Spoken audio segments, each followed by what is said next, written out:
అందరికీ నమస్కారం. Big boss హౌస్‌లో తన లవ్ స్టోరీని రివీల్ చేసిన ఎమాన్యుయల్. అవి ఎమాన్యుయల్ స్టాండప్ కమెడియన్‌గా మొదలుపెట్టిన రోజులు. పెద్దగా ఫేమ్ కూడా ఏమీ లేదు. రోడ్డు మీదకొచ్చినా కూడా ఎవరు గుర్తుపట్టేవారు కాదంట.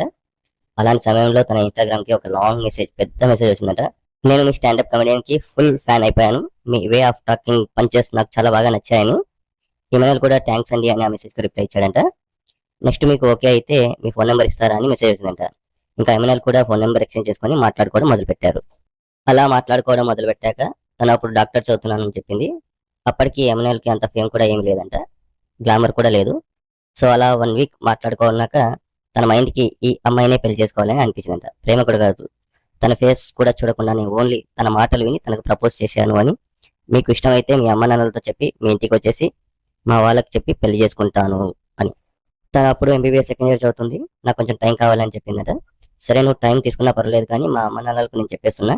నువ్వు ఒప్పుకోకున్నా పర్వాలేదు మా అమ్మనాన్నలతో మాట్లాడు అని పరిచయం చేశాడంట. ఇదంతా 1 వీక్ టైంలోనే జరిగిందని చెప్పాడు. మనం కలుద్దామని ముందుగా అడిగింది కూడా ఎమ్మెల్యే అని చెప్పాడు. కలిసేంత టైం లేదు కానీ నేను మా ఊరికి వెళ్తున్నా, 4 అవర్స్ జర్నీలో నీతో కారు ఉంటే తీసుకురా మాట్లాడుకుందాం అని చెప్పిందట. అప్పుడేమో తన దగ్గర కారు కానీ డబ్బులు కానీ ఏమి లేదంట.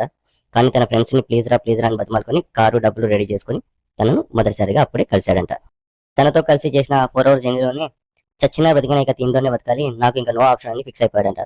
కానీ తాను ఏ రోజు కూడా తన అందం చూడలేదు, తన ఆస్తి చూడలేదు, తన డబ్బులు కూడా చూడలేదంట. ఈ రోజు కూడా తనకు ఒక డ్రెస్ కూడా ఇప్పలేదు అని, తన ప్రతి బర్త్డేకి ఒక డ్రెస్ కొని పెడతాడంట. కానీ అవి ఇప్పటికి కూడా తన బీరువాలోనే పెట్టిందంట. మన పెళ్లి అయ్యాక వేసుకుంటాను అని ఈ రోజు కూడా అవి తీసుకోలేదు అని చెప్పి ఎమోషనల్ అయిపోయాడు ఇమాన్యుయల్. తను చాలా మంచి పర్సన్ అని, షూట్ లో బిజీగా ఉండడం వల్ల తనకు టైం ఇచ్చేవాడిని కాదు, చిరాకు పడేవాడిని, తిట్టేవాడిని.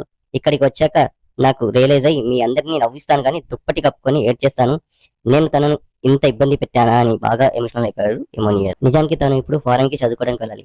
కానీ తన కోసమే ఇక్కడ ఆగిపోయిందంటూ తనకేం కర్మరా, తన కోసం ఎందుకు తను ఇదంతా చేయాలి, ఎలాగైనా తన కోసమైనా విన్ అవ్వాలి అని ఆడుతున్నాను. కప్పు తీసుకొని వెళ్ళి తన చేతిలో పెట్టాలి, ఇదే తన గోల్ అని, దానికోసమే బిగ్ బాస్ కు వచ్చాను అని తన లవ్ స్టోరీని చెప్పేశాడు ఇమాన్యుయల్.